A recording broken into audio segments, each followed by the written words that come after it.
Hi everyone. As we finish up week 12, it's time to work on the final progress reviews for semester 2. The Practical Nursing Semester 2 Practice Concepts Assessment Form is the official record of student progress in this course. This form contains a list of each specific semester 2 competency criteria. These are also in the Professional Practice Manual, remember. And these competency criteria are what we are evaluating progress on. Once the final progress review is completed, it will be placed into the student's file.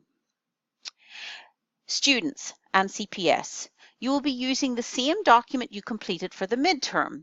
It is the document that will be partially completed because it will have midterm information on it. Remember, like before, in order to be able to add anything into this document, you will have to click on View, Edit Document, and then you will be able to click on and change information in this document. It is the student's responsibility to provide very specific examples from their clinical practice to represent the competency criteria. These examples should show progress related to semester 2 concepts and learning outcomes.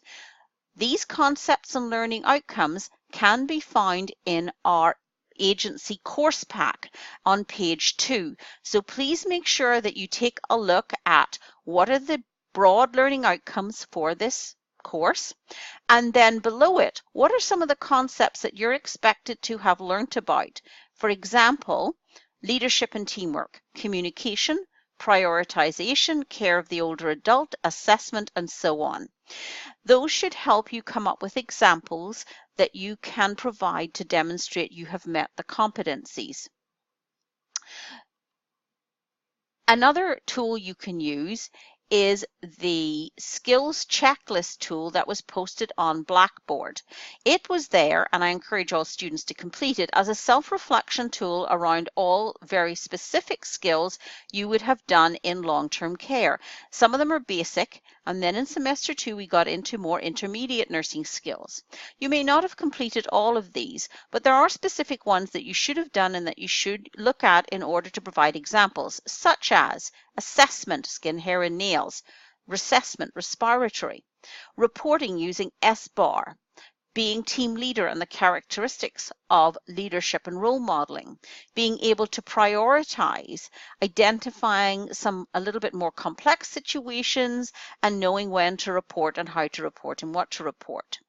You should also be able to have completed your care plan and have a basic understanding of how medical diagnosis differs from nursing diagnosis and how nursing diagnosis guides the nursing care plan.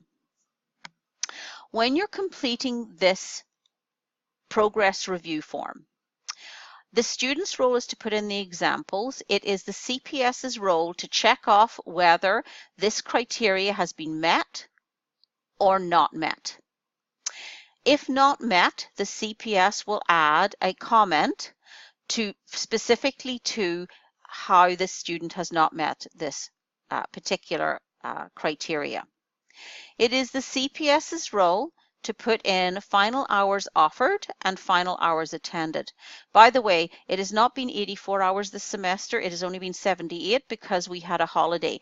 If there was an outbreak, if clinical was cancelled for any reason, then this reduces the number of hours offered. Total hours attended is the correct amount for the full 13 weeks that the student has attended clinical.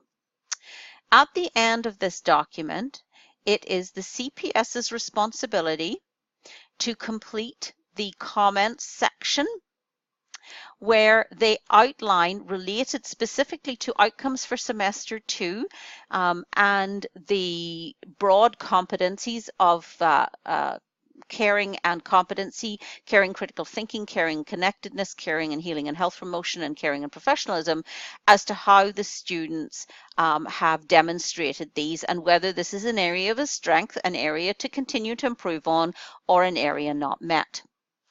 The CPS will complete whether a collaborative success fund or memo of concern was completed at any point over the semester and the date for those.